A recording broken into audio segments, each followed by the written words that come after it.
अस्सलाम वालेकुम, welcome to TCL sports lounge. मैं हूं हैदर अज़हर और मेरे साथ हैं हर दफ़ा की तरह रेहानुल हक और हसन चीमा। हमारे आज के प्रोग्राम में again we have a lot lined up for you. हम बात करेंगे फुटबॉल में जो ट्रांसफर्स हुई, ट्रांसफर डेडलाइन डे पर, उस पर काफ़ी ज़्यादा नज़र डालेंगे। साथ ही साथ हमारी कोशिश होगी आज कि हम आपके साथ बॉक्सिंग पे भी न्यूज़ शेयर करें, फार्मूला 1 भी है जिस पे बात करना है, और आपने जो हमें ट्वीट्स भेजे और आपने जो हमें सवालात भेजे और जो हम इनामात हर हफ्ते देते हैं उन पे भी हम ज़रूर बात करेंगे। लेकिन शुरुआत होगी क्रिकेट के साथ and we will start off with the national T20 championship, और जो अब मुल्तान से मूव कर गई है रावलपिंडी में। हाफवे स्टेज हो गया टूर्नामेंट का। सिर्फ 2 टीमें ऐसी हैं जिन्होंने अभी अपने 5वें मैचेस खेल लिए हैं। लेकिन अगर हम इस वक्त टेबल पर नज़र अगर डालें तो वहीं से शुरुआत करेंगे। एंड वी हैव सीन, हम पिछले शो में भी बात कर चुके हैं कि Northern has been the overwhelming best team in the tournament so far, जिसमें उन्होंने 5 मैचेस जीतकर 10 पॉइंट्स हासिल किए हैं, जबकि सदर्न पंजाब अभी तक बॉटम ऑफ द टेबल है। 4 मैचेस में उन्होंने कोई अभी तक पॉइंट नहीं हासिल किया और वो बॉटम ऑफ द टेबल आपके सामने ही। तो इस वक्त अगर हम देखें तो टॉप 3 टीम्स में रेहान अगर हम शुरुआत करें तो टॉप 3 टीम्स में I mean there's a difference of 4 points, so that effectively means a swing of 2 games, and that can sort of like at least change the second and the third position over here. I think हमने start में जब preview किया था तभी हमने यही कहा था कि जो 2 teams on paper who stand out are Northern and KP, और केपी एक ही मैच हारा है अपना, वो नॉर्दर्न से हारा है। And it's no surprise that 2 teams are at the top of the table. The interesting thing here is कि बलूचिस्तान ने काफ़ी अच्छा किया है। Balochistan are doing really well, there third on the table. अगर आप बाकी टीम्स उठाकर देखें तो the amount of experience they have, despite the fact कि काफ़ी डिस्कशन हो रही है कि T20 प्लेयर्स हैं कि नहीं हैं ये प्लेयर्स, लेकिन with the amount of experience they have, the kind of captains they have who played all across the world, have captained all across, उनकी टीम्स को देखें तो वो इनसे नीचे हैं। फॉर एग्जांपल अगर आप सिंध की टीम देखें वो नीचे है, सदर्न पंजाब की टीम देखें वो नीचे है। तो बलूचिस्तान को I think they deserve a huge amount of credit के even last year they punched above their weight, and even this year they look set for the semifinal place. अच्छा, और अगर हम bottom half of the table की बात करें हसन, तो यहाँ पर ये वाली बात भी काफ़ी ऑब्वियस है कि जस्ट 1 विन बिटवीन दो, I mean 1 win is the difference between these 3 teams. मतलब 2 पॉइंट्स का फ़र्क है between the team at number 4 and the team at number 6। जी बिल्कुल। और इवन अगर आप सिंध, सेंट्रल पंजाब और सदर्न पंजाब को देखें तो I think Sindh have only beaten Southern Punjab, and तो बेसिकली उनका compare to the top 3 teams बहुत बड़ा डिफरेंस है। And it shouldn't be the case because right now if you look at Balochistan there is no reason के, चलिए central Punjab का आप ये कह सकते हैं कि उनकी जो मेन कोर है काफ़ी उनके प्लेयर्स तो और टीमों से खेल रहे हैं। इवन बलूचिस्तान से इमाम और हारिस वगैरह खेल रहे हैं, या वहाब, शुएब मलिक वगैरह KP से खेल रहे हैं, या अहमद शहजाद और बाबर आजम अनअवेलेबल हैं। But even then there is no reason for Central Punjab to be there, and there is certainly no reason for Sindh to be there. कि सिंध की तो प्रीटी मच जाहिद महमूद को छोड़ के जो सिंध के सारे बेस्ट प्लेयर्स हैं वो एक साथ खेल रहे हैं। और कंसिडरिंग जो कराची की हिस्ट्री और कराची जितना टैलेंट प्रोड्यूस करते हैं, उनकी ये रैंकिंग या ये परफॉर्मेंस नहीं होनी चाहिए। तो what I am comparing them to is Balochistan, क्योंकि Balochistan a lot of relatively older players या कास्ट ऑफ, मतलब यासिर शाह उनके मेन स्पिन बॉलर हैं जिनका T20 में वो रिकॉर्ड नहीं रहा जो उनका रेड बॉल क्रिकेट में है, या हारिस सुहेल हैं, उनके बारे में भी आप यही कह सकते हैं। फिर इमरान फरहत और उमर गुल तो अपना आखिरी टूर्नामेंट खेल रहे हैं। तो इट्स नॉट लाइक कि बलूचिस्तान इतनी कोई फिल्ड विद टैलेंट टीम है, लेकिन बलूचिस्तान का ये बड़ा क्लियर है कि वो अपने रोल्स बड़ी अच्छी तरह समझते हैं और गेम को परखने में बड़ी उनकी महारत है। अच्छा, वैसे आई थिंक सिंध और सदर्न पंजाब का मैच रहता है, या सॉरी सिंध बीच सेंट्रल पंजाब। जी ठीक है, कुछ आपके साथ न्यूज़ भी अगर हम शेयर करते चले तो जब ये मुल्तान हुई है तो उसके बाद, क्योंकि उसी टाइम पर सेकंड 11 के जो मैचेस चल रहे थे वो अपने अख्ताम पर पहुंचे, और हसन ने मुझे एक बड़ी मज़ेदार बात पॉइंट आउट की। उन्होंने कहा जी फर्स्ट 11 में तो नॉर्दर्न जो है वो 5 के 5 मैचेस जीता है, जबकि सेकंड 11 में Northern have lost every single game that they've played, so the success isn't really translating towards the second 11 as well. लेकिन अगर I think that is very revealing कि इसका मतलब ये है कि वो अपने सारे जो बेस्ट T20 प्लेयर्स हैं फर्स्ट 11 में ही खिला रहे हैं, जबकि बाकी टीमों की आप अगर बात करें तो कई ऐसे प्लेयर हैं जो सेकंड 11 में खेल रहे हैं who should be there in the first 11। हाँ, और वही वाली बात हुई है, क्योंकि अब हमने ये देखा है कि जी कुछ प्रमोशंस हुई हैं फ्रॉम सेकंड 11 फर्स्ट 11। शुरुआत हम बलूचिस्तान के साथ ही करेंगे क्योंकि ये एक बहुत ही इंटरेस्टिंग प्रमोशन है, और वो ये कि सेकंड 11 से अब्दुल वाहिद बंगलज़ई को प्रमोट कर दिया गया इनटू द फर्स्ट 11, जो अब जगह लेंगे इमरान फ़रत की। और ये फैसल इकबाल की डिसीजन थी। ये आप लोगों के लिए स्क्रीन पर भी मैं आपको बताता चलूँ, क्योंकि फैसल इकबाल ने ये साथ में अनाउंस भी किया था कि जी हम लोग इस वक्त कोशिश यही करेंगे कि we will promote the young talent and this is our way of rewarding Abdul Wahid बंगलज़ई।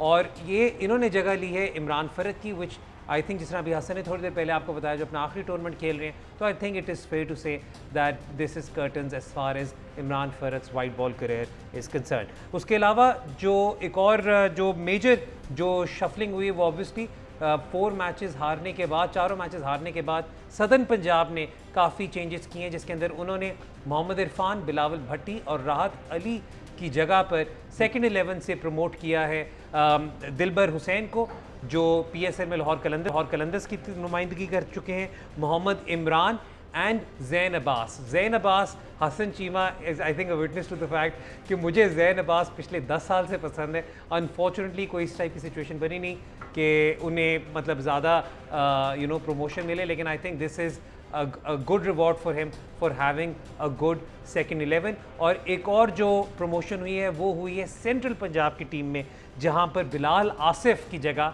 अब मोहम्मद अखलाक आए हैं। So let's talk about these changes. सबसे पहले तो हमने ये देखा कि जी एक सजावट से शुरुआत करते हैं, क्योंकि ज़्यादा चेंजेस उन्हीं की हुई हैं।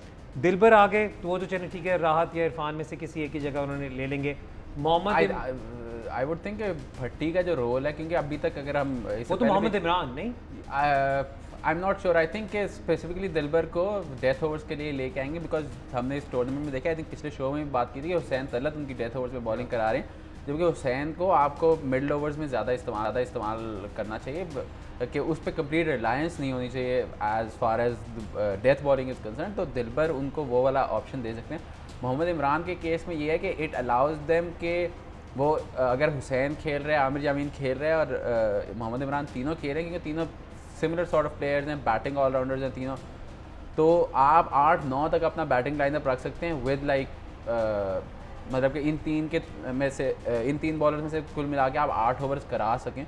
तो अगर आप 2 फास्ट बॉलर जाहिद एक साथ खेल रहे हैं तो दैट विल बी हेल्पफुल। और also with Dilbar the thing that you have to consider is के जब अभी हम बात करेंगे बाद में पिंडी जा रहे हैं, तो पिंडी में तो फास्ट बॉलर, स्पेशली जो फास्ट बॉलर जो डेथ पे करा सकता है या जो फास्ट बॉलर बचा सकता है रन्स को, वो बहुत इंपॉर्टेंट होता है। अच्छा, पिंडी की उन्होंने बात की तो might is will now talk about this. हमने मुल्तान में बहुत हाई देखे, एवरेज फर्स्ट इनिंग स्कोर अच्छा खासा हाई था, वो भी इनफैक्ट हमारे पास एक टेबल वो भी पड़ा हुआ है जो हमने बात की है ईयर ऑन ईयर जो अब तक होता रहा है। तो अभी तक we have seen remarkably high first inning scores in Multan.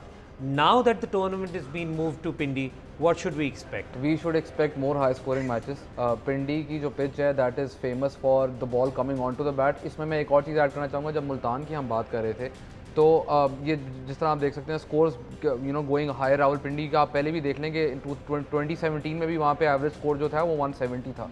तो it will depend on the kind of pitches they make. But one thing I say about Rawalpindi इसके जब हम बिल्डअप करते तो हमने मुल्तान की बात की थी कि the pitch might be little slow, spinners को शायद थोड़ी हेल्प मिलेगी। रावलपिंडी के अंदर ऐसा कुछ नहीं होगा। रावलपिंडी के अंदर the ball will come on to the bat. और आप पेसर्स, इंटरेस्टिंग होगा कि पेसर्स को भी they can extract extra bounce off that pitch as well. And batsman भी जो स्ट्रोक मेकर्स हैं, जो आप कहते हैं ट्रेडिशनल क्रिकेट शॉट्स खेलते हैं, उनके लिए भी बहुत फ़ायदेमंद हो सकती है ये चीज़। जहाँ तक बात है रावलपिंडी की, हमने अभी बात की थी कि मिडल ओवर्स में कितना इंपॉर्टेंट है विकेट्स लेना विद योर स्पिनर्स। रावलपिंडी के अंदर it will be very important कि मिडल ओवर्स में आपके स्पिनर्स कंटेन कितना कर सकते हैं, क्योंकि it is very difficult to contain in Rawalpindi. The ground की डायमेंशंस भी ऐसी हैं कि आपका अगर लेफ़्ट राइट कॉम्बिनेशन हो तो आप बड़े आराम से स्पिनर को खासकर टारगेट कर सकते हैं। तो I expect the runs to be high, even higher if possible in Rawalpindi, because that's the best batting pitch in Pakistan in terms of the ball coming onto the bat and stroke makers enjoying themselves. और अभी तो जाकर मुल्तान की pitch ऐसी हुई थी कि थोड़ा सा स्पिनर्स को जरा सपोर्ट रहा, हौसला आया था हसन, और अब सब बेसिकली उम्मीद कर रहे हैं यहाँ पर। एब्सोल्युटली। और आई थिंक रिहान ने बात की 170 पहले लगा हुआ, बट अगर हम इस सीज़न को देखें, इस साल the average first inning score is 186, तो जो कि अगर आप उस टेबल को दोबारा देखें, कभी भी इतना करीब, कभी 170 क्रॉस नहीं किया आपकी डोमेस्टिक T20 टूर्नामेंट ने। इस साल द मैक्सिमम में 2017 में जब पिंडी में हुआ था उस वक्त 170 था। तो इस साल 186 हो रहा है average score, and that is also because of that जो चेस सक्सेस है दैट इज़ 35%, क्योंकि इतना ज़्यादा स्कोर हो रहा है कि chasing is not that easy to do, even dew भी हो या जो मर्जी और रीजंस हो। पिंडी में आई थिंक कि वो शायद फ्लिप कर जाए, बट आई स्टिल थिंक कि जो 186 190 तक के जो स्कोर है, जो एवरेज स्कोर है, इसी तरह रहेगा। The other thing with the thing that you mention कि हम कई दफ़ा हम भी और generally everyone on TV criticise the PCB over like logistical reasons या जिस तरह से टूर्नामेंट्स रन करते हैं, बट आई थिंक जो इस साल before the tournament Nadeem Khan ने कहा था कि हम इस साल 5 के बजाय 10 मैचेस का राउंड रॉबिन करा रहे हैं, तो आई थिंक दैट ऑलरेडी वो एक सक्सेस साबित हो गया, क्योंकि अगर ये आप अब्दुल वाहिद बंगलजी की बात करें, लास्ट ईयर सेकेंड 11 का top run scorer Zeeshan Ashraf था, एंड ज़ीशान अशरफ ने even the reward of that was in the PSL। Domestic season में उसको उस तरह से रिवॉर्ड नहीं मिला, क्योंकि सेम टाइम पे दोनों सेकंड 11 और फर्स्ट 11 के टूर्नामेंट हो रहे थे। इस साल अभी टॉप रन स्कोरर जो है सेकंड 11 का बंगलज़ई है, तो आफ्टर 5 मैचेस वो सेकंड 11 का टूर्नामेंट तो ख़त्म हो गया, but it allows him the chance now that he can come in to the first 11। 17-18 साल का एक यंग बैट्समैन और मोस्ट इंपॉर्टेंटली एक local batsman, because the you have to remember कि बलूचिस्तान में ये जब आपने ये सिस्टम चेंज किया है लास्ट ईयर, तो एक जो आपके दिमाग में जो एक प्रायोरिटी थी वो ये थी लोकल टैलेंट को, बलूचिस्तान के लोकल टैलेंट को भी प्रमोट करें। तो अभी जो उनकी स्टार्टिंग 11 है उसमें there is only Bismillah who is local player. तो बंगलज़ई जो है he is also from Quetta, Pakistan under 19 खेला है, सेकंड 11 में as I said he is a top run scorer. तो अगर इतना परफॉर्म कर रहे हैं तो उसको मौका मिलेगा, एंड आई होप के ही बिकम्स लाइक बिस्मिल्लाह, मतलब कि एक इंस्पिरेशन कि अगली जो आपकी जनरेशन के like 5 years 10 years from now Balochistan की team not just majority Baloch players की, बलोच एंड पश्तून जो लोकल प्लेयर्स हैं उनकी, बल्कि आई वुड वांट के बल्कि हर बंदा ये चाहेगा कि वो कम्प्लीटली लोकल प्लेयर्स पे बेस्ड हो। और हसन ने बड़ी अच्छी बात पॉइंट आउट की कि आपने रिवॉर्ड किया सेकंड 11 के परफॉर्मेंस को, क्योंकि अब्दुल वाहिद भी, उसके अलावा जैन अब्बास एंड अखलाक तीनों have had a very good, all 3 are in the top 5 run scorers I think, और टॉप 5 रन स्कोरर्स। अच्छा, एक थोड़ी सी आपको और न्यूज़ भी बताते चलें, सेंट्रल पंजाब का अभी तक टूर्नामेंट इतना कोई अच्छा नहीं गया, लेकिन जो एक न्यूज़ आ रही है वो ये आ रही है कि आप शायद उन्हें पिंडी में बाबर आजम और फ़हीम अशरफ दोनों ज्वाइन करेंगे, तो that will strengthen their team significantly. हमने बात कर ली है मुल्तान और पिंडी का कंपैरिजन भी कर लिया, सब कुछ कर लिया है। एक हाईलाइट रही है इस टूर्नामेंट के अंदर, इसमें some players have stepped up and have performed really well. Abdullah Shafiq पर हम एक दफ़ा पहले भी बात कर चुके हैं। अब्दुल्ला शफीक के लिए this has so far has been a breakout tournament. Zeeshan Malik बड़ा अच्छा परफॉर्म करते रहे हैं। जहाँ जहाँ ये यंगस्टर्स इतना अच्छा परफॉर्म कर रहे हैं, वहाँ पर an old hat just doesn't seem to give up and he is continuing a very rich vein of form। मतलब अगर मैं ये कहूँ कि इस वक्त Mohammad Hafeez is one of the top white ball batsman in the world, तो वो बात भी गलत नहीं होगी बेस्ड ऑन हिज फॉर्म। और हफीज़ भी शुरू करेंगे। हसन, वर्ल्ड कप के अंदर हमने एक शो किया था जिस पर हमने कॉन्वर्सेशन की थी कि अब मोहम्मद हफीज़ अपने उस बैटिंग ऑर्डर पे खेल रहे हैं जिस पे शायद उन्हें हमेशा से खेलना चाहिए था। वो तो आई डोंट थिंक इवन अभी भी वो मानेंगे ये हमारा एक इंटरव्यू भी हुआ था, हफीज़ ने कहा कि देखिए जी मैं तो ओपनर हूं और मैंने स्कोर किया। या आई थिंक मेरा तो ये कंटेंशन रहा है ऑलमोस्ट 2011-12 से कि हफीज़ नंबर 5 नंबर 6 पे वनडे क्रिकेट में, नॉट जस्ट T20 क्रिकेट में खेलता तो उसका करियर बहुत डिफरेंट होता है। T20 क्रिकेट में because the sort of batsman is probably आप उनको टॉप ऑर्डर में नहीं, लेकिन नंबर 3 नंबर 4 जहाँ पे आजकल वो खेल रहे हैं वो बहुत important. But the thing that is so interesting with Hafeez, ये मैंने कल रात को नंबर्स इनके निकाले हैं, आई थिंक 292 मैच खेले हैं, तो तकरीबन 3 घंटे लगे थे इनके नंबर निकालने हैं। बट द थिंग वॉज कि बिफोर 2010 हफीज़ वॉज समवन जो कि मतलब 130+ स्ट्राइक रेट पे स्कोर करता था, 27 की एवरेज थी। Even though he had a very poor IPL वो जो एक सीज़न वो कोलकाता की तरफ से खेला था, बट अपार्ट फ्रॉम दैट 2010 से पहले अगर आप देखें तो फैसलाबाद वुल्स के लिए ख़ास तौर पे he was an extraordinary batsman, power play में आके बहुत अच्छा वो आगाज़ करता था। लेकिन 2010 से 2017 तक का आप रिकॉर्ड देखें तो मतलब कि दैट इज़ वेयर हफीज़ का जो सारा रिकॉर्ड और उनके अगर आप नंबर्स पे फोकस करें तो it's been, I won't even say it's been poor, it's been below par, and for someone of his talent और जितना उसका मेयार है वो सवाल ही नहीं पैदा होता कि इस ऐसे बंदे का ऐसा रिकॉर्ड होना चाहिए। लेकिन लास्ट 3 सालों में उनकी एवरेज जो 33 है, स्ट्राइक रेट एक दफ़ा फिर 120 से ऊपर चली गई, और इस साल ख़ास तौर पे 50 से ऊपर की एवरेज है, 140 से ऊपर का स्ट्राइक रेट है। दैट और इन नंबर्स के मुताबिक he is the best T20 batsman इन पाकिस्तान, जो कि अगेन अगर आप 2010 से 2017 तक का उनका रिकॉर्ड देखें तो कोई भी नहीं मानेगा कि एक्चुअलिटी में ये कन्वर्जन रेट हो सकता है। या तो इसमें कई चीज़ें हैं जो मुझे इंटरेस्टिंग लगती हैं। एक ये है कि the one thing that you have to remember is कि हम कई दफ़ा बात करते हैं एक दफ़ा प्लेयर 30s में आ जाए तो फिर वो डेवलप नहीं करता। आई think this is an example कि आप जब तक खेल रहे हैं, दिस इज़ समवन जो कि अपनी लेट 30s में है और अभी भी अपनी गेम को वो डेवलप कर रहे हैं। मैंने जब उस हफीज़ से बात की कि क्या कैसे डेवलप किया, पहले तो he didn't give any satisfactory answers, but like when I probed further तो the two things he mentioned that really hit me. One was कि ही सेड के गोल्फ खेलने से बड़ा फ़ायदा हुआ है बिकॉज बैलेंस के हिसाब से, रिस्क के हिसाब से बहुत इंपॉर्टेंट उनके लिए हुआ है। And the other thing he said was के लास्ट 2-3 सालों में उन्होंने अपनी पावर हिटिंग, रेंज हिटिंग पे बहुत ज़्यादा काम किया। And I think that is a lesson not just young player but like her player जो आ रहा है कि आप 1 साल में 2 साल में अगर आपके पास टैलेंट है तो आप अपनी गेम किस तरह से डेवलप कर सकते हैं। And he is the perfect example of that. And the other thing like वो ये नहीं मानेंगे बट आई बिलीव के मोटिवेशन का एक रीज़न जो था वो था मिकी आर्थर ने जब उनको टीम से बाहर किया था T20 टीम से 2018 में, कि आप इस जो प्लेयर 8-10 साल से रेगुलर हर फॉर्मेट में खासतौर पर वाइट बॉल में पाकिस्तान के लिए खेल रहा था, उसको आपने एक चैलेंज किया। And is the sort of person जो कि चैलेंज को मतलब के दिल पे लेता है। तो I think that is also one of the reasons के he is been so good. और इस साल आई नो बाबर अभी भी आई थिंक नंबर 2 या नंबर 3 रैंकिंग है उसकी T20 में, हैज़ बीन एक्स्ट्रॉर्डनरी।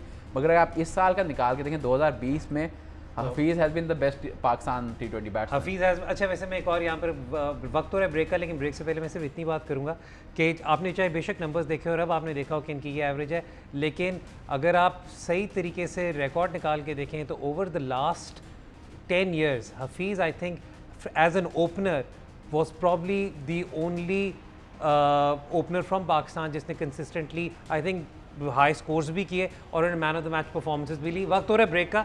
ब्रेक के बाद जब वापस आएंगे तो फुटबॉल पे नज़र डालेंगे, फार्मूला 1 पे बात करेंगे, बॉक्सिंग पे बात करेंगे। तो देखते रहें TCL sports lounge.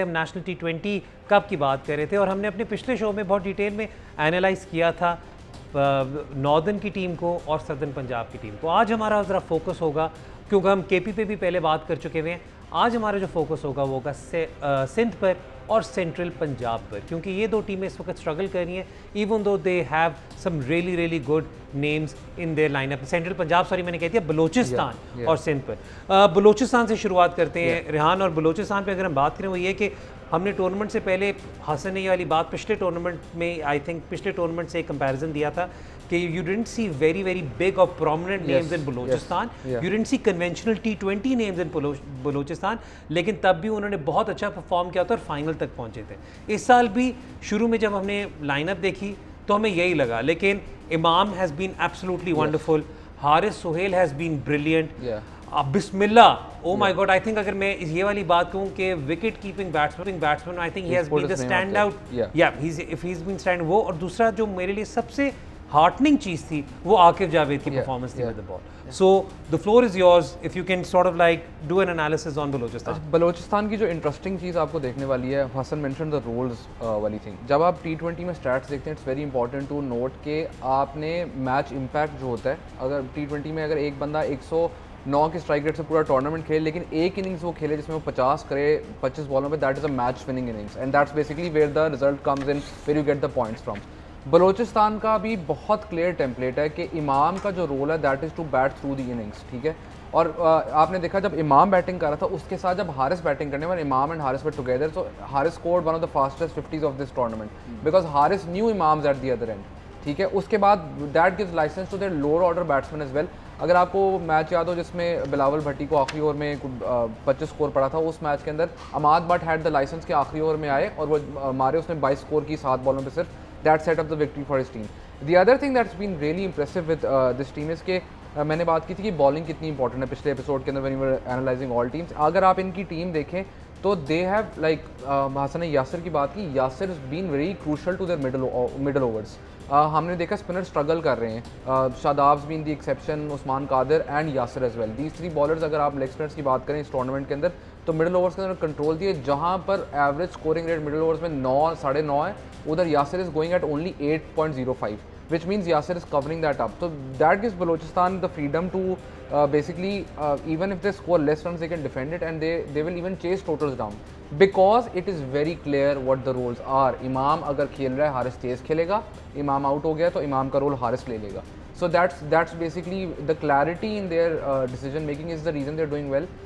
The one thing I'll say to Akif Javed that he needs to work out is कि उसको अपनी थोड़ी नो बॉल और रन अप के ऊपर थोड़ा काम करना है, बिकॉज जब भी वो बेचारा आउट करता है तो उसकी को 3 दफ़ा नो बॉल चेक होती है. That's one thing that should be worrying for Balochistan. Otherwise they have done really well. अगर आपने हमने बात की थी कि टेम्पलेट कैसा फॉलो करना चाहिए, यू नो आपको कैसी प्लानिंग होनी टूर्नामेंट के स्टार्ट में. We talked about southern Punjab, we talked about northern, but Balochistan have been the most clear team in what they want to do in this tournament with very limited resources. अच्छा, उसके अंदर अच्छा एक और मैं बात करूँ, एक बंदे का नाम मैंने मिस कर दिया एंड आई थिंक मेरे नज़दीक वो बहुत बड़ा मैंने गुनाह किया कि मैं नाम नहीं लिया, because I am that big a fan of that person and that is Umar Gul. Umar Gul का अभी तक एक senior head, this is his last tournament. Yes he is going for runs, लेकिन it was good to see him among the wickets in the last game. ये देखें, going for runs is a relative statement. अगर आप देखें जो 2 match वो खेले हैं जिसमें वो रन्स के लिए गए, एक मैच में he was the reason they picked up wickets and they could win the match, and the other match में जब उनका सेकंड लास्ट ओवर वो करवाने आए तो required rate was around 18-19 and he went for 13 in that over, so he was going at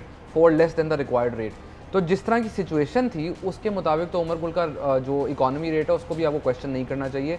and I feel I think once this tournament is over all of us should do a tribute to Umar Gul. I promise that will happen. Because I believe Umar Gul is like, अगर आपने T20 cricket में death bowling जिसकी वजह से आप, यानी हम बात करते हैं यॉर्कर्स, लासित मलिंगा की बात करें, किसी की बात करें, यॉर्कर्स का मिक्सचर, शॉर्ट बॉल का मिक्सचर, रिवर्स स्विंग का मिक्सचर, जो चीज़ आपको जब चाहिए, Umar Gul from when T20 2007 World T20 and onwards, he was the best fast bowler in T20s for about 6 to 7 years, which is amazing. And I mean Pakistan cricket should be really thankful to him because T20 cricket में पाकिस्तान का जो नाम हुआ है वो सारा कुछ हुआ है. One of the major reasons is Umar Gul. And Umar Gul का जैसा मैंने कहा ना, यहाँ पर तीनों फैन बॉयज बैठे हुए उमर गुल के, ठीक है, और हम इंशाल्लाह ताला एक प्रॉपर डेडिकेटेड शो करेंगे on Umar in the future as whenever he plays T20 match. अच्छा हसन, अब बात कर लेते हैं जल्दी से सिंध की, ठीक है, सिंध पे बात कर लेते हैं. सिंध का आपने शो बिल्कुल जब प्रीव्यू कर रहे थे तो आपने बड़ा डिटेल में कहा कि जी देखें अभी तक हमें नज़र यही आता रहा है कि सिंध को टॉप ऑर्डर में तो मारने वाला कोई ना कोई मिल जाता है, और स्पेशली अब जब शर्जील हैं तो खुर्रम मंजूर के ऊपर से काफ़ी हद तक प्रेशर हट गया होगा. ये बात लगता है कि हमने एक मैच देखा, खुर्रम ने ज़रा relatively slow strike rate maintain किया तो फिर तनकीद का निशाना बने वो, और मिडल ओवर्स में हमें लगा कि सरफराज हो गए और से इवन साउथ शकील, जब इस टाइम हमें लगा कि ये चीज़ ज़रा थोड़ा सा ये रोकेंगे, लेकिन एहसान Ali has been doing reasonably well. It's just that it isn't translating into a significant win. The thing with Sindh is के पहले मैच में उन्होंने नंबर 3, 4, 5 पे खिलाए थे साउथ शकील, असद शफीक और सरफराज अहमद को. उसके बाद हमारी जब बात हुई थी कि बेसिकली अगर बिटवीन द टॉप ऑर्डर नीचे से चले अनवर और सोहेल खान ने मैच बना लिया था, बट क्वेश्चनेबल था. मतलब मैं तारीफ़ करूँगा सिंध की कि उन्होंने इमीडिएटली रिकग्नाइज़ किया, बासित अली उनके कोच ने, सरफराज उनके कप्तान ने, कि ये ऐसी हिकमत अमली नहीं है जो कामयाब रहेगी. तो उस दूसरे मैच ऑनवर्ड से एहसान अली आ गए और दानिश अजीज़ आ गए टीम में सऊद और असद की जगह पे, जो कि मोर सूटेड टू T20 प्लेयर्स हैं. और ना सिर्फ ये बल्कि also the thing that they've done is कि उन्होंने अपना बैटिंग ऑर्डर भी चेंज किया. अब आज़म जो है रेगुलरली, आज़म खान नंबर 3 पे वो खेल रहे हैं, तो दैट अलाउज देम कि बेसिकली अगर शर्जील, खासतौर पर अगर शर्जील आउट हो तो आज़म बैटिंग करने आते तो आपका कभी भी रन रेट रुकता नहीं है. तो आई फील लाइक सिंध ने वो चीज़ थोड़ी सी सॉर्ट आउट कर ली. जो सिंध का इशू रहा है एक उनकी स्पिन बॉलिंग का रहा है, क्योंकि उनके पास दोनों लेफ्ट आर्म स्पिनर असगर और हसान, और 2-3 मैचों बाद तो उन्होंने हसान को ड्रॉप करके मीर हमज़ा को खिला रहे हैं 4 पेसर्स के तौर पे. लेकिन अभी तक वो आई थिंक 1 win in 4 दिखने में बुरा लगता है, लेकिन आई फील लाइक कि जो उनकी स्ट्रैटेजी है या उनका जो टीम का ब्रेक डाउन है ये कामयाब हो सकता है, क्योंकि this is probably their best 11. जो मसला है वो ये है कि आज़म अभी इतना एक्सपीरियंस नहीं है कि वो कर सके. वो जो एक मैच जीते थे उसमें भी शर्जील ने लंबी इनिंग्स खेली. मिडिल ऑर्डर में अभी भी basically what I want is कि I want Sarfaraz to step up. कि अगर आप कप्तान हो और उसकी जो कोयटा से परफॉर्मेंस रही है एंड उसका एक चांस है पाकिस्तान टीम में वापस आने का. आपने बिस्मिल्लाह खान की बात की कि विकेट कीपर जो हैं किस तरह से परफॉर्म करें। ईशान अशरफ ने बड़ा Rizwan has done really well, Rizwan top of the order has done really well. Rohail को जब मौका मिला he is done really well, तो विच बेसिकली मीन्स के, और सेंट्रल पंजाब में Kamran still scoring is run, कि 6 टीमों में Sarfaraz has been the worst wicket keeper batsman, जो कि फॉर समबडी जो कि उसके मयार का है या उसके टैलेंट का है, बिल्कुल उसको जेब नहीं देता। और आई वांट के सरफराज स्टेप अप करे और उस तरह से ये टूर्नामेंट जो पिंडी वाली लेग खेले जिस तरह जो कोयटा ग्लैडिएटर्स की तरफ ये खेलता है। ठीक है, हाँ जी। Just one thing on Sindh, just going through some of the stats. तो बात की थी कि सदर्न पंजाब इसलिए स्ट्रगल कर रहा है कि उनकी बॉलिंग कंटेन कर ही नहीं सकती कि वो 10 रन इन ओवर दे रहे हैं। इनकी बॉलिंग में जरा 5 बॉलर्स और going at under par, 9 run से कम की इकोनॉमी के ऊपर they are going at under 9। Suhail वगैरह are been bowling, but they're batting like their top 6 including Sharjeel. There's only one guy who's striking at above the par scoring, and that's Azam Khan. Even Sharjeel is scoring at 8.77 when the par for batsman is around 9. So and at the other end, क्योंकि Sharjeel is not starting at the pace that he is used to starting, Khurram scoring at 7.19 जो कि बहुत कम है T20 cricket के लिए। That also means कि आजम के ऊपर इतना प्रेशर आता है जब वो नंबर 3 पे आता है स्कोरिंग रेट इंक्रीज करने का, and in that process he gets out and then their entire, as Hassan mention, middle order gets exposed which is not conducive to boundary hitting. तो Sindh I think in terms of their bowling they have sorted it out, in terms of their batting they are making changes, but उनको अपने resources एक तो कम है, दूसरा how do they maximise it is the question. आप as Hassan mentioned, I still feel Sarfaraz का even if he bats at number 3 and आजम को कहीं वो एडजस्ट करवाएं जिसके ऊपर थोड़ा कम pressure and he can increase his rate, that's where Sindh can maximize their resources. That is where they can maximize their resources. वक्त हो रहा है ब्रेक का, ब्रेक के बाद जब वापस तो we will talk about football. देखते रहें TCL Sports Lounge.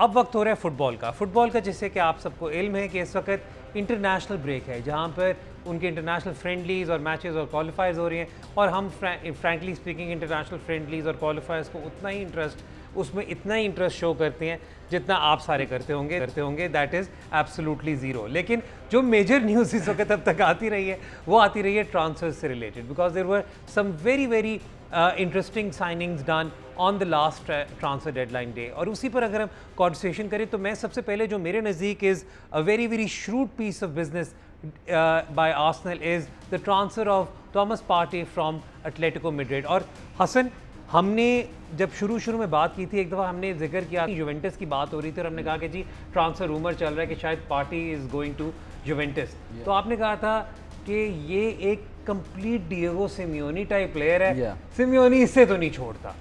Release clause ने एक मसला डाल दिया। तो बेसिकली व्हाट हैपेंड वाज कि उसका ला लीगा में कॉन्ट्रैक्ट में आपका एक रिलीज क्लॉज भी होता है, which is basically there to protect worker के राइट्स जो हैं वहाँ पर, कि अगर किसी को अपने कॉन्ट्रैक्ट से बाहर निकलना हो तो वो एक्स अमाउंट ऑफ पैसा दे सकता है।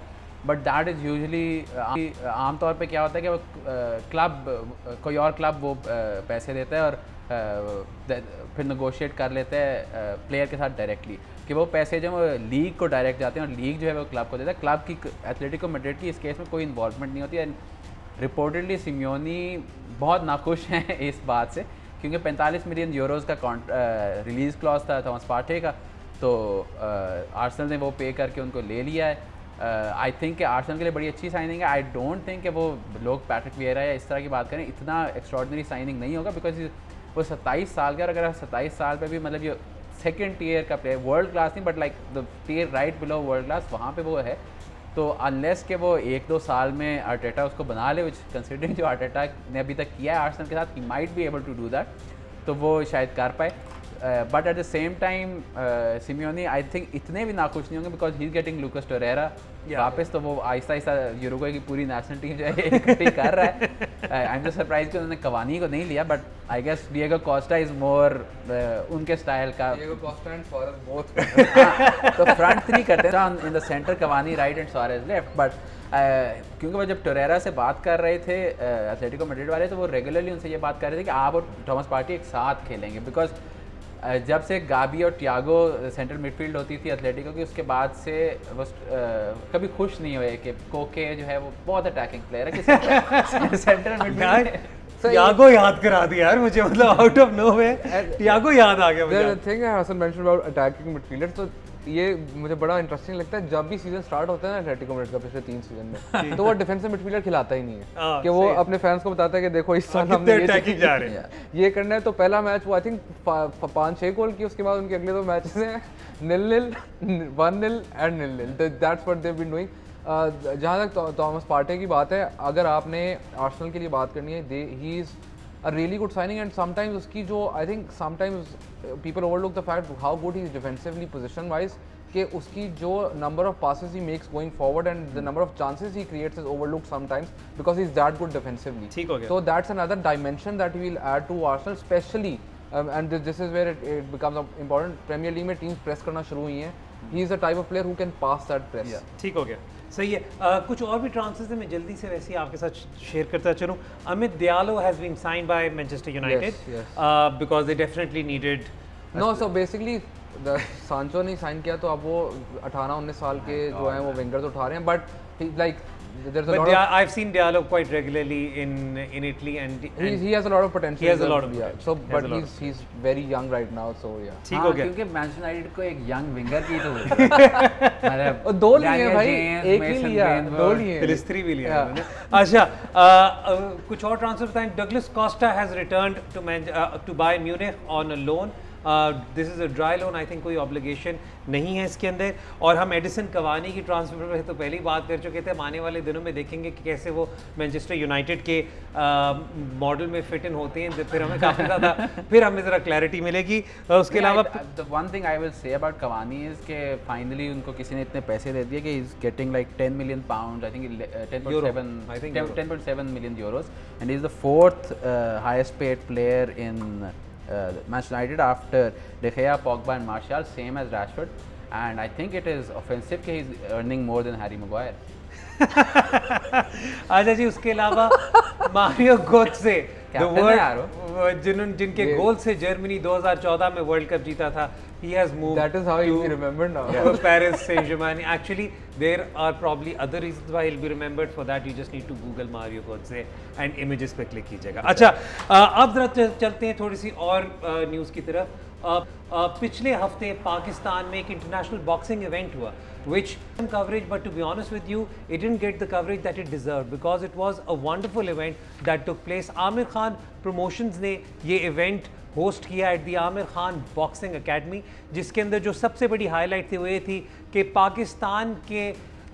पाकिस्तान के उस्मान वज़ीर, जो अपने आप को एशियन बॉय कहते हैं, ही वो manage to win the ABF title by beating Boyda Bulldozer from Indonesia. We have a small analysis lined up for you by our very own Danial Nasir Mirza, जो ना सिर्फ when पर वहाँ मौजूद थे बल्कि was also the ring commentator for this event, and this is a significant event। क्योंकि मैं आपको ये बताता चलूँ कि बॉक्सिंग में अब काफ़ी ज़्यादा डेवलपमेंट हो रही है, क्योंकि मैं खुद भी एक और चीज़ में इन्वॉल्व हूँ, तो I think this is the appropriate time to announce कि Amir Khan has been trying to launch the Super Boxing League for the last couple of years, and I'm affiliated with a couple of franchises there, and I have also worked as a consultant, and I believe कि जब एक दफ़ा ये league launch होगी और announce होगी तो it will be a wonderful opportunity for pugilists in Pakistan to showcase their talent. अब जी चलते हैं थोड़ी सी और कौन बातों पर। एक बहुत मेजर जो न्यूज़ है वो Formula 1 से आ रही है, वो ये है कि Honda have announced that they will no longer be taking part in Formula 1, effectively ending their partnership and association with Red Bull. Red Bull ने इस पे स्टेटमेंट दी है कि जी हम इस वक्त मतलब we are sorry that Honda is parting ways, but we continue and we're committed to taking part in Formula 1, और हम आगे करेंगे, and they are now on the lookout for a manufacturer. Rehan, I think पहली चीज़ तो ये कि नहीं होना चाहिए कि Honda has backed out. This is the 4th time they've backed out of Formula 1. उन्होंने पहले भी ज्वाइन किए। अगर आपको याद हो तो अर्ली 2000s में they were manufactured for 2 or 3 teams. अब जब वो आए थे तो it's not just Red Bull, it's Alpha Tauri as well, जो दूसरी टीम है उसको भी कर रहे थे। And then rumors started circulating कि Verstappen के साथ कॉन्ट्रैक्ट इसके साथ रिलेटेड हो के Honda is no longer going to provide engines. Then Red Bull said कि ऐसी कोई चीज़ नहीं है। The interesting thing here is कि अब Formula 1 में there was a time जब there were about 6, 7, even 8 engine manufacturers taking part in Formula 1. The worrying thing for Formula 1 right now is that there are only 3 engine manufacturers left after Honda parts ways, and Red Bull can only purchase engines now from Renault, their rival Ferrari, and Mercedes. Those are the 3 manufacturers they can buy engines from post 2022. And काफ़ी engine के rules के अंदर changes भी आ रहे हैं, सब कुछ आ रहा है. अब इसमें जो इंटरेस्टिंग चीज़ है, I just summarise it, why Honda is leaving is because Honda were an engine manufacturer which wasn't part of the working committee for the F1. So they weren't getting any F1 money or profits out of it. They were just engine providers, and they weren't getting anything extra out of it. So in the end, because COVID happened and everything happened and financial situation as such nahi thi, so now even now Red Bull and Renault and all these teams are saying कि Formula 1 के थोड़े से changes ज़रूरी हैं for Formula 1 to be sustainable, and that's been under discussion for a while. So hopefully after 2022 these issues will be addressed and the more engine manufacturers can then come into Formula 1. नहीं, लेकिन this is still unfortunate for Red Bull, क्योंकि हमने इस पे यही वाली बात की थी कि अगर इस वक्त कोई Mercedes को चैलेंज कर सकता है, वो रेड बुल कर सकता है. या सो बेसिकली अभी तो 1.5 साल है इनकी पार्टनरशिप के अंदर. So let's see how that goes, because next year के लिए भी they are lined up and इतने ज़्यादा चेंजेस नहीं होंगे. कोविड की वजह से lot of things that were supposed to change, उसके ऊपर थोड़ा होल्ड लग चुका हुआ है. And Red Bull have 1.5 year to decide who they partner with either Renault, Ferrari और Mercedes. So they have time, but eventually तो यही होगा कि आपको ज़्यादा इंजन मैन्युफैक्चरर्स फार्मूला 1 में लेके आने पड़ेंगे और उनको कोई बेनिफिट देना पड़ेगा, क्योंकि अभी तो उनको कोई ऐसा सच बेनिफिट नहीं मिलता apart from the fact that they get a logo here and you know they sell their engines, but in they have no role in the working committee of Formula 1. ठीक है जी, वक्त हो रहा है ब्रेक का. Break के बाद जब वापस आएंगे तो TCL स्पोर्ट्स विनर्स के नाम आपके साथ शेयर करेंगे और आपके ट्वीट्स के जवाब देंगे. देखते रहें TCL sports lounge.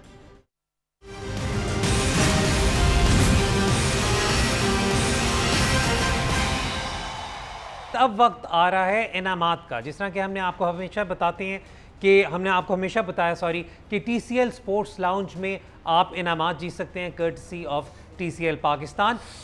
#TCL sports lounge पर अपने कमेंट्स और अपने सवालात हमें भेजें और फिर हम अपने शो में उन्हें फीचर करेंगे and randomly TCL picks these winners and sends them giveaways and goodies on behalf of TCL. इस हफ्ते की जी हम विनर्स अनाउंस करते चले. M सरोश इब्राहिम, साद नासिर, शहजाद खान, सैयद असद तकवी और Usman Shanu. Congratulations to you guys. आप लोगों को TCL की team will reach out to you to get your addresses और आपको फिर गिव अवेज भेज देंगे. इसके साथ साथ आपको पता है कि हमने TCL स्पोर्ट्स लाउंज की फैंटेसी प्रीमियर लीग भी लॉन्च की है और जो गेम वीक विनर होते हैं उन्हें हम हर थर्सडे को अनाउंस करते हैं. तो इस हफ्ते के जो गेम वीक विनर हैं वो एक हैं बिलीज गूनालैंड, जिनके मैनेजर हैं बिलाल अमजद. उन्होंने इस गेम वीक 4 में 86 पॉइंट्स लिए और उनके साथ फैज़ रहमान हैं जिनकी टीम का नाम है नया पाक 11, जिन्होंने 86 पॉइंट्स लिए.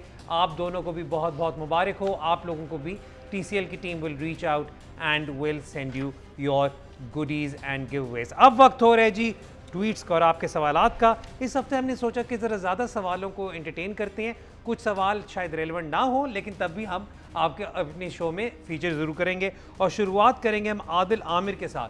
ये ट्वीट जी इनका अगर हम इस वक्त सामने रखें तो इनका है कि जी what does LFC result against Villa shows?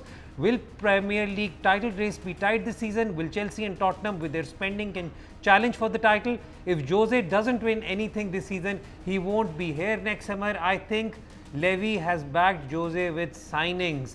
पूरा शो कर दिया आपने यहाँ पर इस वक्त. आदि तो Hasan, the main question is about other teams challenging Liverpool for this particular season. I think कि जो साइनिंग्स हैं बेल और रेगुलॉन दोनों की वो बहुत इंपॉर्टेंट है, बट प्रॉब्ली स्पर्स के लिए सबसे इम्पॉर्टेंट चीज़ ये है कि जो मोरिनियो और डोम्बले के जो इख्तलाफात थे वो उसकी वजह से डोम्बले को उनको निकालना ही नहीं पड़ा, क्योंकि basically since Dembélé Spurs haven't had midfielder जो कि मतलब उतनी ज़्यादा चीज़ें कर सकता है जितनी डोम्बले करता है. और अगर if you have Bale, Son and Kane up front and Ndombele in the midfield with Hojbjerg मतलब होल्डिंग, तो उसके बाद आप क्या मतलब एक सिस्टम बड़ा तगड़ा हो जाता है. तो Spurs will get closer, but at the same time अगर आप प्योरली मतलब कि परफॉर्मेंस या टैलेंट पे देखें तो I still think City and Liverpool are a step ahead बाकियों के मुकाबले में. चेल्सी का अभी भी मुझे डिफेंस के ऊपर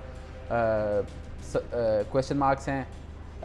स्पर्स का भी कंसिस्टेंसी के ऊपर मेरे क्वेश्चन मार्क्स होंगे and also their depth. But right now considering के जिस तरह से गोल हो रहे हैं, no one is able to defend और post covid, I honestly think it's not about के मतलब एनालिसिस की बात है, ये अभी तक जो मेंटल जो चेंजेस हैं गेम के वो अभी तक नहीं समझ पाए हम। ठीक है, अगर हर मैच में 6-7 गोल हो रहे हैं तो इस वक्त कुछ भी प्रेडिक्ट करना जो है वो गलत ही होगा। एंड जहाँ तक आपने बात की कि जोजे को कुछ जीतना पड़ेगा, यू आर एब्सोल्युटली राइट। मैं शो से पहले भी कह चुका हूँ स्पर्स कौन सा कुछ जीत नहीं, लेकिन इस साल कुछ ना कुछ तो करना पड़ेगा ना, इतनी इन्वेस्टमेंट हुई हुई है। अगले सवाल की तरफ चलते हैं जी।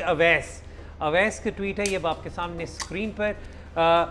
A word on Shadab's captaincy. Northern do have a great team, but the energy of captain and utilization of Musa and Haris Rauf getting one over with the new ball. Captaincy पे मैं बात नहीं करूँगा, लेकिन utilization of Haris Rauf पे मैं ज़रूर बात करना चाहता हूँ, क्योंकि आपको रेहान याद होगा एक दिन हमारी आकिब भाई से बात हो रही थी, जिस पर उस वक्त हारिस टीम में सेलेक्ट नहीं हुए थे, और आकिब भाई ने बताया था कि यार एक एतराज़ ये लगा कि वो नई बॉल से बॉल नहीं कराता, जबकि मैं ये चाह रहा हूँ कि भाई अगर ठीक है उसकी एक्सपर्टीज़ है डेथ में तो तुम बेशक उसे डेथ में दो, but this is good thing. I mean this gives him exposure with the new ball as well. Absolutely, I think Haris के ने काफ़ी ज़्यादा चीज़ें इस टूर्नामेंट के अंदर हैं वो जो प्रूव की हैं कि he is not just someone who can bowl at the death, he can bowl in the middle overs, he can bowl in the power play, he is shown flexibility.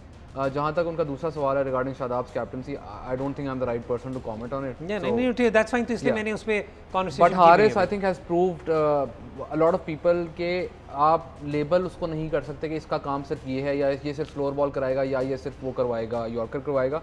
Haris की most of the wickets in this tournament on the short ball, which shows you कि he is adapting as well with different conditions में different phases of play में bowling करवा रहा है, which is a very good sign for Pakistan cricket.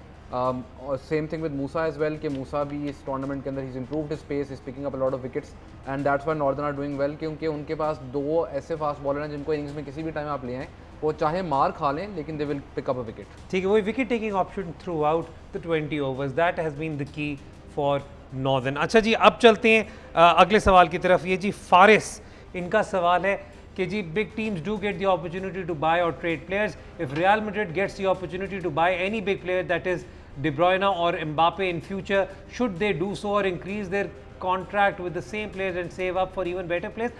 I don't think there are better players than De Bruyne and Mbappe right now, मतलब as far as potential is concerned, as far as need is concerned. अगर Real Madrid को De Bruyne या Mbappe मिलते हैं तो there is no point in holding back. You go all out for them and you just buy them. So I mean that's pretty much it. I actually think with De Bruyne, I don't think post Hazard और Griezmann की जो signings है हम बहुत कम अब देखेंगे। 27, 28, 29 साल के प्लेयर्स बड़े कॉन्ट्रैक्ट्स 100 $150 मिलियन के क्लब्स में मतलब ट्रेड होना, आई थिंक वो एक चीज़ है जो आहिस्ता आहिस्ता हमें कम से कम तर देखने को मिलेगी, और सिर्फ प्योर डेस्परेशन में ही प्लेयर्स इस तरह ट्रांसफ़र होंगे, क्योंकि not just Hazard and Griezmann but also Bale का जो पूरा केस है उसके बाद I don't think Real Madrid specially ऐसी गलती करेगा। बट एम्बापे आई थिंक इस साल जो उन्होंने कोई बड़ी ट्रांसफ़र नहीं की, that is basically just to save money. अगले साल they are going to go after Mbappe. I think Mbappe ने अब ऑलरेडी पीएसजी को कह दिया कि ये उसका आखिरी सीज़न होगा, एंड इंग्लिश क्लब्स और रियल मैड्रिड इन पर्टिकुलर जो है वो उनका नेक्स्ट समर का जो नंबर 1 टारगेट होगा, जो सागा होगा, जो कि हम मतलब 3 महीने तक हर दिन कोई अपडेट होगी और फेक ट्विटर अकाउंट्स कह रहे होंगे कि एम्बापे के फुफे ने मुझे ये बताया कि यहाँ पे जा रहे हैं, तो वो I think next summer is going to be Mbappe summer. ठीक है जी, अगले सवाल की तरफ चलते हैं। हसनैन शाह साहब का गिला है जी, अगर हम शेयर करें। हसनैन शाह साहब ये कहते हैं कि हसन चीमा साहब आपको क्यों नफरत है इतनी सीरिया क्लब से, आप कभी सीरिया डिस्कस नहीं करते। मैं ये सवाल सिर्फ एक तो 2 बातें हैं, हम लोग जितनी डिटेल में सीरिया पे बात करते हैं हमें बल्कि इनफैक्ट लोग ही कहते हैं कि यार आप सीरिया पे क्या बात करें, यहाँ पे तो कोई नहीं देखता। नंबर 1। नंबर 2 ये कि अगर आपने पिछले हफ्ते अगर हसन चीमा का एंचेलोटी पे पीस देखा होता तो आपको पता चलता कि कितनी इन डेप्थ हम सीरिया पे बात करते हैं। तीसरी बात मैं आपसे अपने बिहाफ पे कह रहा हूँ, मैंने आपकी ट्विटर बायो देखी थी, सर आप यूवेंटस और इंटर मिलान के इकट्ठे फैन नहीं हो सकते। ये मैं as the die hard Juventus fan, ये देखिए हर जगह यूवेंटस की मेरी चीज़ें पहनी होती है, मैं आपको कह रहा हूँ कि ये नहीं हो सकता। आप काइंडली एक टीम उनमें से चूज करें, ये वाली बात को हम सीरियसली नहीं ले सकते। अगले ट्वीट की तरफ चलते हैं। एक और चीज़ कि सीरिया में अटलांटा के अलावा कोई टीम नहीं है। ओह चलो जी आगे चले। हुनैन सुहेल, इनका सवाल है, अगर हम इस वक्त जल्दी से स्क्रीन पर ले आए तो let's just talk about this. Do you think our domestic cricket is lacking spin talent? Yes there are bowlers, but apart from Yasir in test and Shahzad Imad in limited over games there is serious concern about spinners. तो खैर कोई concern नहीं है अगर spinners की बात करें तो नहीं यार, Usman Qadir has done really well. I mean not just Usman Qadir, 3 spinners का तो आपने खुद नाम ले लिया। पूरी दुनिया में तो स्पिनर्स आपके पास जितना पूल है और आप जितना आपको टाइम लगेगा वो हम हमेशा बात करते हैं on the pitches and how domestic cricket was like that. तो आप पिचेस आपकी जो हैं वो बेहतर होंगी, आपके लेग स्पिनर जो हैं वो ज़्यादा उनका रोल होगा, क्योंकि इन पिचेस के ऊपर finger spinners left arm around आके विकेट्स टारगेट कर रहा है, LBWs कर रहा है, वो मुश्किल होगा। इसलिए आपके ज़्यादा जो स्पिन करने वाले बॉलर्स होंगे उनको ज़्यादा होगा फर्स्ट क्लास क्रिकेट के अंदर। तो आप थोड़ा टाइम दें इसको, नई पिचेस को। I am not saying the system is absolutely correct, but the pitches are the pitches that have been created for the national T20 Cup, the first class season, they are really impressive over the last 2 years. और इसी में बल्कि in fact in bowlers को भी अब खुद they'll have to do out of the box thinking and they have to adapt frankly speaking to stand out. अगले सवाल की तरफ जल्दी से चलते हैं। जवाद हुसैन साहब, इनका सवाल है और इनका सवाल is pertaining to Chelsea, और ये सवाल पहले भी पूछ चुके हैं कि आप मुझे बताएं कि करंट चेल्सी टीम अगर किसी एक्सपीरियंस कोच चाहे एलेग्री हो या Pochettino, would they do better than under Lampard? तो मैं पहले तो इसमें आई थिंक ये वाली बात बताता चलूँ कि हमने आई थिंक इस पर एक डिटेल एक दफ़ा रेहान ने एनालिसिस दिया था कि जो चेल्सी की टीम है इसे आपको टाइम देना पड़ेगा, this is something for the future. लेकिन मैं आपको इतना ज़रूर बता सकता हूँ कि इस टीम के साथ probably Pochettino might probably would have done something different, लेकिन ये लैम्पार्ड के आइडियाज़ को लेकर इस वक्त असेंबल हुई है। So I think it's a very subjective question. I mean but at the same time वो जो बात कर रहे हैं कि एक्सपीरियंस मैनेजर के मुकाबले में एलेग्री और पोचेटिनो ऐसे मैनेजर हैं जिन्होंने कई क्लब्स में जाके कामयाबी हासिल की है। लैम्पार्ड का इससे पहले सिर्फ डाबी वाला सीज़न था जिसमें आई थिंक वो प्लेऑफ्स तक पहुँचे थे, फाइनल में आई थिंक एस्टन विला से हारे थे प्लेऑफ्स के। बट अपार्ट फ्रॉम दैट मेरे तो क्वेश्चन मार्क्स हैं लैम्पार्ड के ऊपर। आई थिंक अगर आप उनके डिफेंसिव रिकॉर्ड स्पेशली देखें तो वो तो आपके होंगे, बट जिस तरह से वो डार्बी में भी और चेल्सी के पहले सीजन में उसने यंगस्टर्स को इंटैक्ट किया, जो स्टाइल ऑफ प्ले वो ला रहा है प्रोग्रेसिव है।